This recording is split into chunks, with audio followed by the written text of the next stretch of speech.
Hello! Today we'll be doing some battery testing. I just got these in from Banggood. These are the Tattu R-Line version 3.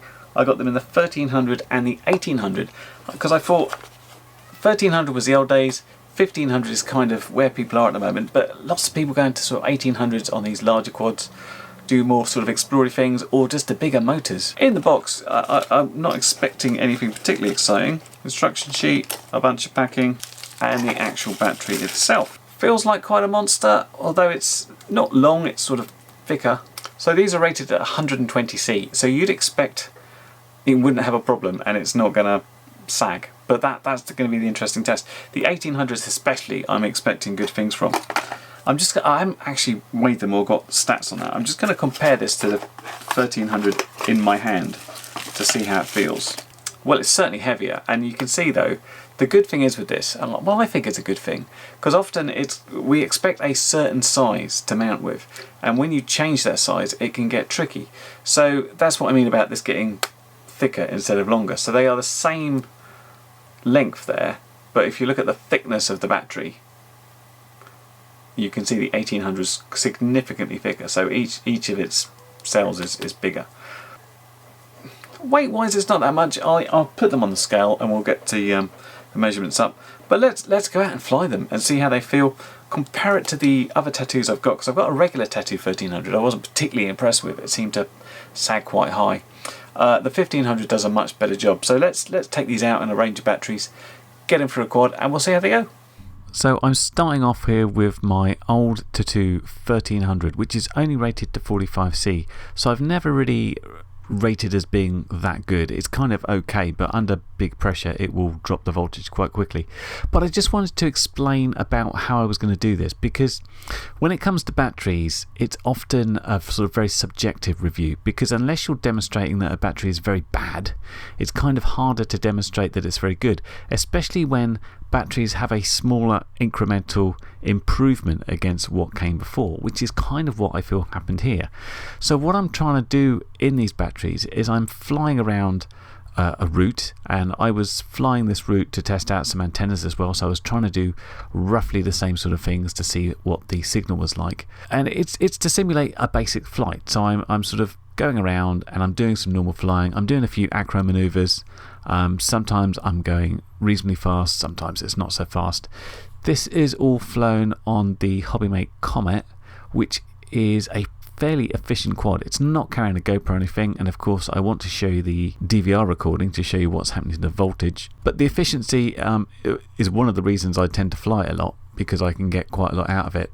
But one of the things I wanted to do to make sure I'm doing stuff with the battery is doing a couple of good full throttle punch outs. And what I'm looking for is how much the voltage drops and how much it recovers.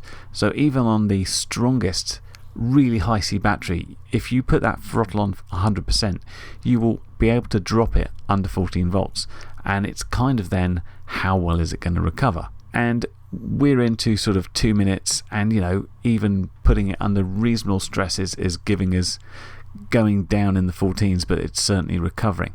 So what I'm going to do now is I'm going to fast forward around to the end of the flight, because I aim to fly this for like a max of 4 minutes, and I want to do another punch when I was a little bit further towards the end to see if I could really put the battery under stress.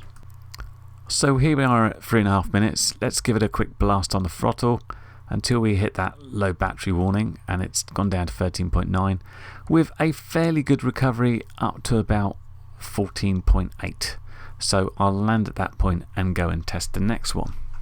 Now, because I don't intend to show you all the full flights going on here or even fast forwarding, what I will do is link in the description to all the raw DVR of every flight here, and in case you're thinking you've flown it slightly differently against this battery and that battery, you can always have a look and make up your minds for yourselves, because essentially that's what I had to do.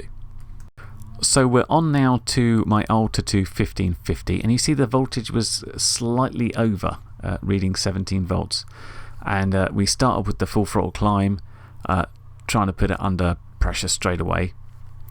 And then at that point we fly pretty much the normal route, and I'm just again flying up and down, doing acro maneuvers, all that sort of gubbins, essentially having a general flight. We had a bit of a punch around this time and managed to put it in low battery, but that was kind of unintentional one, if you like. And then at around 4 minutes I was thinking, oh, I better land, before I realised that I wanted to do another punch at the end of the battery. So we do that. We get the battery under some pressure, and again we've got a fairly good recovery up to about 14.8, and I end up flying for about 4.5 minutes this time, so going a little bit past what I wanted, and we're recovering all the way up to 15. Really like this 1550 actually. It's only had about 10 flights, but I'm sort of converted over to 1500 battery is a much better size than 1300s for these current gen of quads.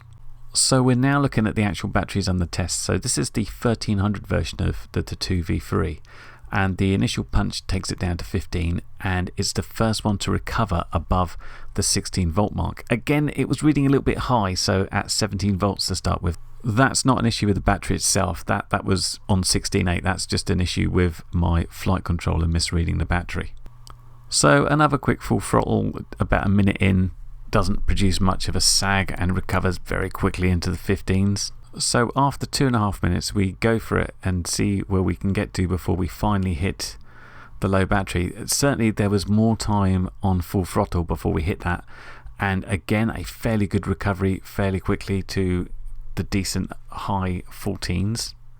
Finally at 4 minutes, once again we remembered we should have gone full throttle, and this time we hit our low battery a bit quicker.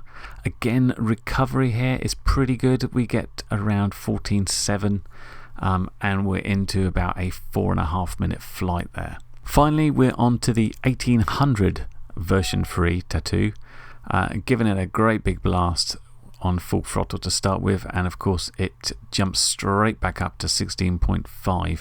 Again, reading a little bit high, but it's certainly in the 16s. And performing pretty well. One thing I was slightly concerned about is, would a 1800 milliamp LiPo be too heavy on a quad, especially on a quad which is pretty efficient and pretty lightweight? Is it going to feel any different?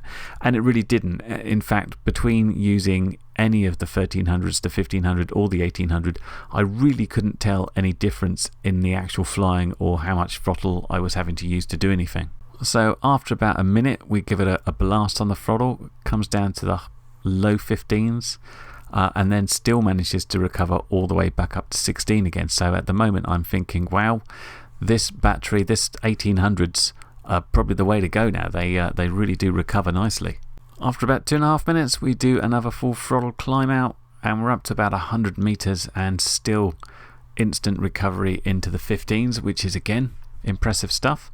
And once again my timings are getting later and later. This time I'm coming in at about 4 minutes 20 before I do my sort of end of battery push to get up there, and it took me until 145 meters before I actually hit low battery there, and a recovery down to 15 volts quite easily. So we're in for a good flight here. I thought on the last battery I would sort of, fly out to the end of the battery, which turned out to be an interesting thing because I did manage to put it into a battery deficit. So what happened here at about 5.5 minutes is I did a couple of little full throttle blips just to do a quick split S, and then I thought, what the hell, I'll give it another 100%, watch it get to low battery.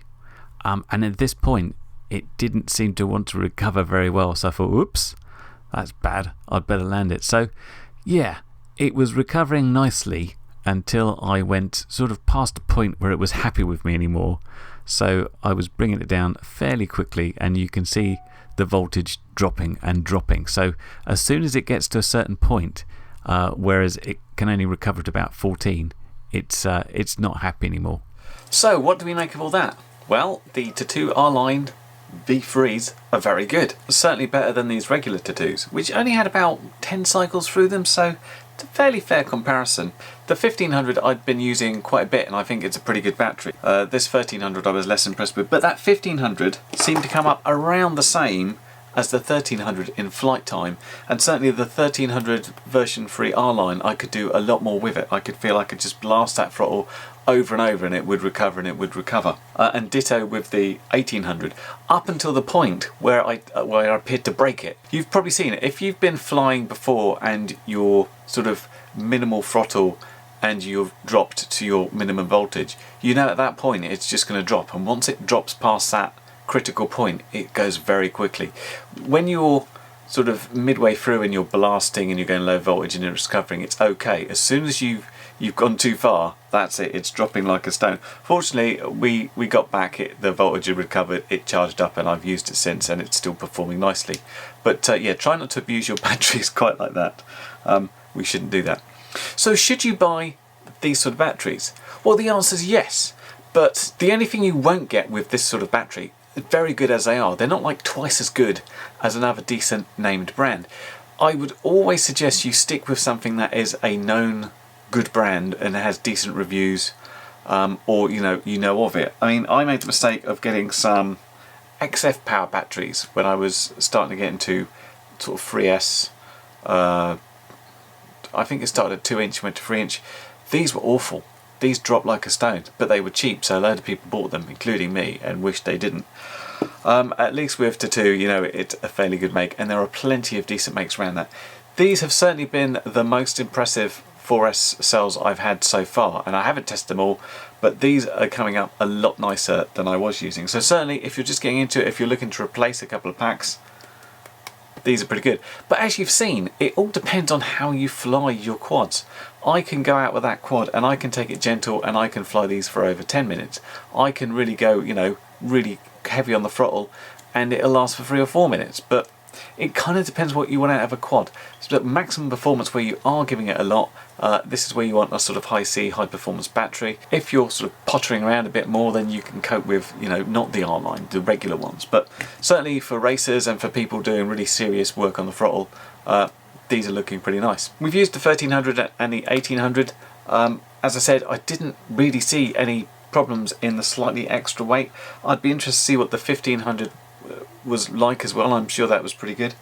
But yeah, these have been the Tattu R-Line version 3 1300 and 1800 batteries, and they were kindly supplied by Banggood, so of course there'll be links down below from where you can check them out. And don't forget, if you want to look at all those flights in raw DVR form for yourself and see if you can get more of a flavour that I managed to do when I was flying them and sort of felt how they were, then links are down below in the description, and I'll link to each one with each battery and you can check it out for yourself. It's pretty boring to watch them all, but if you're looking at them and think you don't know, then that will at least give you a decent flavour of the sort of flights I was doing, the sort of throttle and speed I was going, and how well the batteries held up. Anyway, hope that's been helpful, and I will catch you in the next video.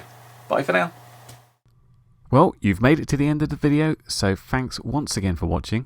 If you like what you saw, then please consider subscribing, and if you really like what you saw, then be sure to check out the link to my blog for a variety of ways in which you can help support this channel.